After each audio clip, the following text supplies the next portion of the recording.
मोदी इज्जत बंचाई देले बैजयंत 27 वर्ष पर बीजेपी आनिले बड़ सफलता। एवं ओडिशावासी ट्रिपल इंजिन सरकार राज्य ठारू आरंभ करी केंद्र सरकार पर्यंत सबुठी बीजेपी एवं क्षमतार किंतु मझिरे बीजेपी जो दिल्ली विधानसभा अड़ुआ थिला सेथिरे भी बैजयंत बाबू कमाल करी देखाई कारण 2025 दिल्ली निर्वाचन दायित्व प्रधानमंत्री बैजयंत बाबू को देथिले से थिले दिल्ली रो निर्वाचनी प्रभारी और तांकरी प्रभारी समय ही बीजेपी जितबार सुजोग पाइला। एहार श्रेय देशर प्रधानमंत्री नरेंद्र मोदी जेतिकी से तुलन में बैजयंत भूमिका भी किछि कम नथिला। पूर्व जो आम आदमी पार्टी को भांगिबा पई केही साहस करि नथिले। मतदान पूर्व ही 8 जन आम आदमी पार्टी विधायकों को बीजेपी रे शामिल करी मोदी जी को जीतिबा बाट को बैजयंत अधिक प्रशस्त करथिले। परिणाम स्वरूप देशर राजनीति रे बैजयंत को गुरुत्व ढेर बढ़ी।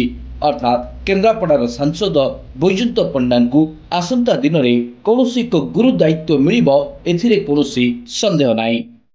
और मुझे खुशी है कि दिल्ली भर से बहनें आई, उसमें स्वयं सहायता समूह की बहनें भी थी, अलग अलग वर्गों से जुड़ी हुई बहनें भी थी और हर विषय पे, चाहे वो सुरक्षा हो, आर्थिक अवसर हो, स्वास्थ्य की देखभाल हो, शिक्षा हो, दिल्ली की एक्चुअल में क्या जरूरत है इस पे जो उन्होंने सुझाव दिए ये मेरे लिए बहुत ही महत्वपूर्ण है।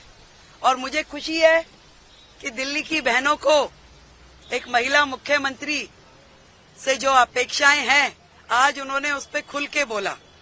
और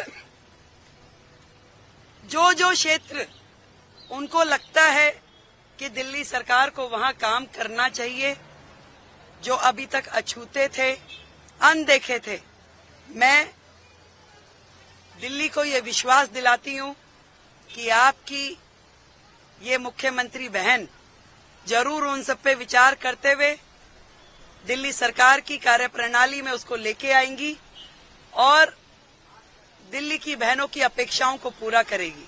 देशर प्रधानमंत्री हेबा पर ठारू नरेंद्र मोदी ओडिया नेतृत्व को यथेष्ट गुरुत्व देइछन्ती।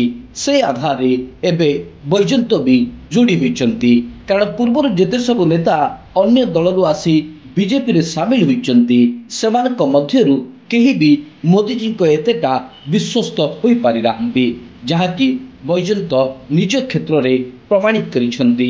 2017 मसीह रे बैजयंत बाबू बीजेपी को आसीबा पर ठारू बीजेपी सरकार विरुद्ध रे तांकर कड़ा आभिमुख्य स्पष्ट करिछन्ती।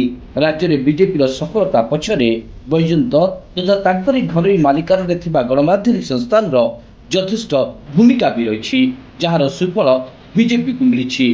अन्यपटे मोदी जी को व्यक्तित्व सामना रे बैजयंत व्यक्तित्व भी खाप खाऊची जहाँकि अन्य नेतृत्व पाखरे प्राय देखा मिले ना। अर्थात अन्य दलर आसीथिबा नेता को चेक देवा पाई एवं दलीय सांगठनिक स्थिति को मजबूत करबा पाई बैजयंत एबे पुरस्कृत हेबार रास्ता खोलिथिबा दिल्ली पावर कॉरिडोर रे बेस चर्चा होची। अर्थात बैजयंत परिश्रम सार्थक हेबाकु जाउची।